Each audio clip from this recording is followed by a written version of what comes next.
हिंदूवादी संगठनों के द्वारा लगातार ये बोला जा रहा है कि भारत को हम हिंदू राष्ट्र बनाएंगे, इस पर आप क्या कहना चाहेंगे? देश में 75 साल से मुसलमान तो राज कर नहीं रहे हैं जी।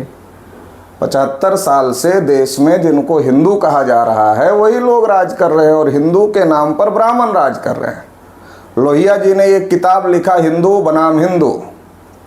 75 साल से वोट तो सबको हिंदू कह कर लिया जा रहा है, मगर राज कौन कर रहे हैं? अगर हम 75 साल से ये कहें कि देश में कितने बैकवर्डों की पार्टियों ने दिल्ली में सेंट्रल गवर्नमेंट की सरकार बनाई, कितने शेड्यूल कास्ट के पार्टियों ने सेंट्रल गवर्नमेंट की सरकार बनाई, कितने शेड्यूल ट्राइब की पार्टियों ने सेंट्रल गवर्नमेंट की सरकार बनाई, या कितने शेड्यूल कास्ट के लोग 5 साल का देश में प्रधानमंत्री बन गए, कितने शेड्यूल ट्राइब के लोग देश में, क्या ये हिंदू नहीं है? या अगर ओबीसी की बात करें तो कितने ओबीसी के लोग 5 साल के लिए देश के प्रधानमंत्री बन गए, क्या ये हिंदू नहीं है?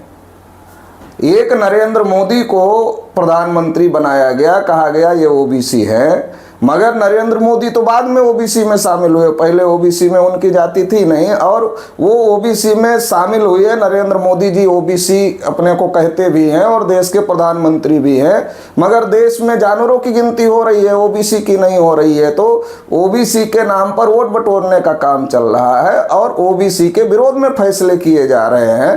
तो अभी ओबीसी के बच्चों का स्कॉलरशिप बंद पड़ा है, ओबीसी के लोगों का जो बच्चे यूपीएससी की परीक्षा पास किए थे उनको रोक दिया।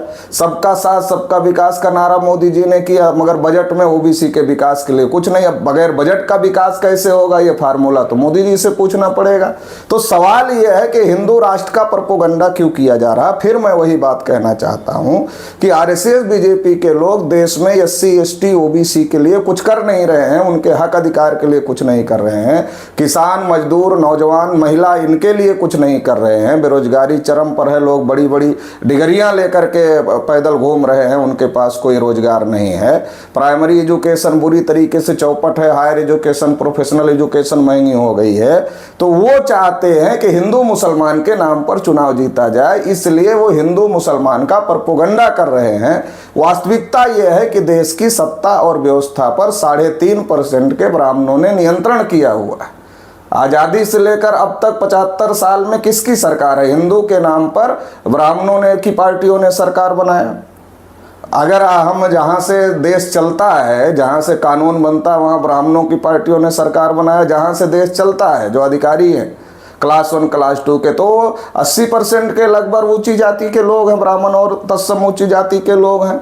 अगर हम न्यायपालिका की बात करें, हाई कोर्ट, सुप्रीम कोर्ट के, तो कौन लोग हैं? अगर हम मीडिया की बात, इसमें कहीं भी मुसलमान हैं? अगर कहीं भी मुसलमान नहीं है तो आप कौन से हिंदू राष्ट्र की बात कर रहे हो? तो इसका मतलब ये है कि ये हिंदू राष्ट्र, और ना मुसलमान है ना ओबीसी एससी एसटी के लोग हैं। तो इसका मतलब ये है कि ये ब्राह्मणों द्वारा एक षड्यंत्र किया जा रहा है, जो 3.5% के ब्राह्मण अपने वोट पर चुनाव नहीं जीत सकते। और आरएसएस बीजेपी के लोग जो कोई काम देश में नहीं किए, वो ऐसा चाहते हैं कि हिंदू राष्ट्र कह के देश में बहुसंख्यक आबादी को भड़काया जाए और भड़का करके उनका वोट और सपोर्ट लिया जाए। इसके लिए भाजपा और आरएसएस से जुड़े हुए लोग, उनके नेता भी बयान दे रहे हैं और तमाम बाबाओं को भी इस काम पर लगाया गया, वो भी बयान दे रहे हैं। तो इससे ओबीसी एससी एसटी के लोगों को सतर्क होने की ज़रूरत है और अपने बेसिक मुद्दों पर बात करने की ज़रूरत है।